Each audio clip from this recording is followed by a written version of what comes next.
The Daughter of the Stars Theater proudly presents the Shenandoah Valley, a closer look.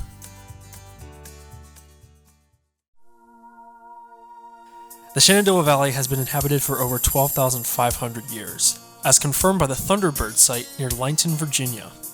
In the last 500 years, Western civilization encountered many local cultures. Among the native peoples contacted were the Iroquois, Shawnee, Piedmont Siouan, Catawba, Delawarean, and Susquehannock.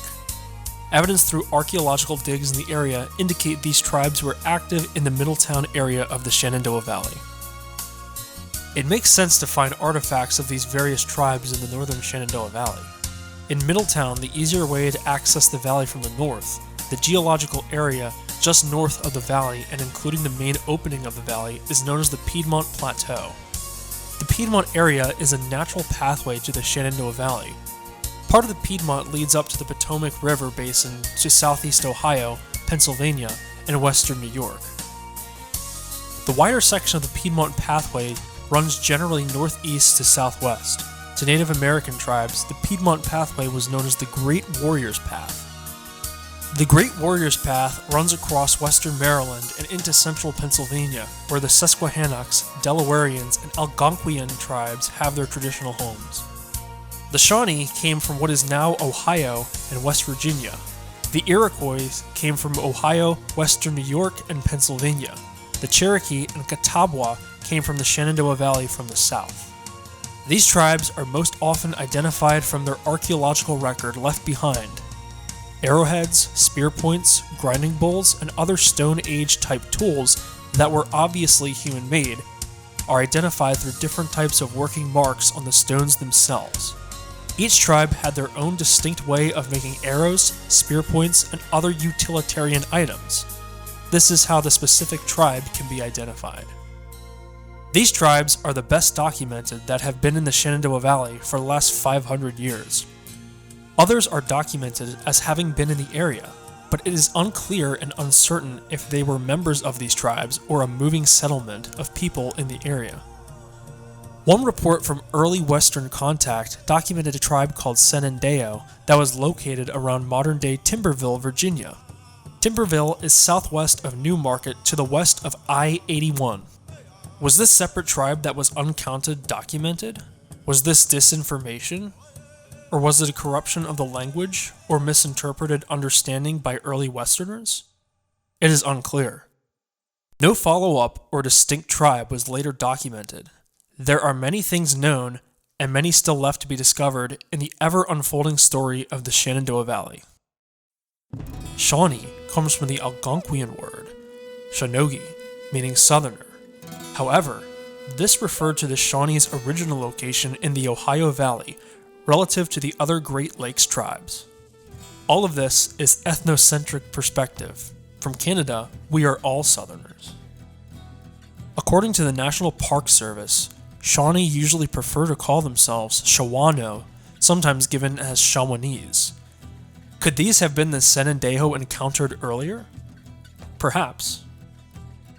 During the summer, Shawnee gathered into large villages of bark-covered longhouses, with each village usually having a large council house for meetings and religious ceremonies. In the fall, they separated to small hunting camps of extended families. Men were warriors who did the hunting and fishing. Care of their cornfields was the responsibility of the woman. Many Shawnee ceremonies were tied to the agricultural cycle. The spring bread dance at planting time, the green corn dance when the crops ripened, finally, the autumn bread dance to celebrate the harvest. Famous Shawnee individuals we encounter in American history are Tecumseh Cornstalk, Blackfish, Blackhoof, and Blue Jacket. We will cover these impactful personalities in later videos. The Delawarean are one of the Algonquian-speaking tribes from southern Pennsylvania and the northern Delmarva Peninsula. In 1600, the Delawarean may have numbered as many as 20,000, but several wars and at least 14 separate epidemics reduced their population to around 4,000 by 1700. The worst drops in population occurred between 1655 and 1670. The Delawarean later absorbed people from several other Algonquian-speaking tribes.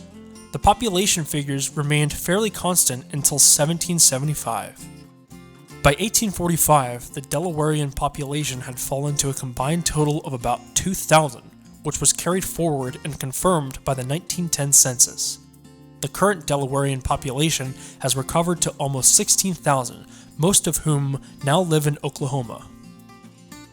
The Iroquois, or Five Nations Iroquois, when first encountered was composed of the Mohawk, Seneca, Cuyahoga, Huron, and Oneida. In the late 1700s, the Tuscarora joined the Confederacy and made it the Six Nations Iroquois.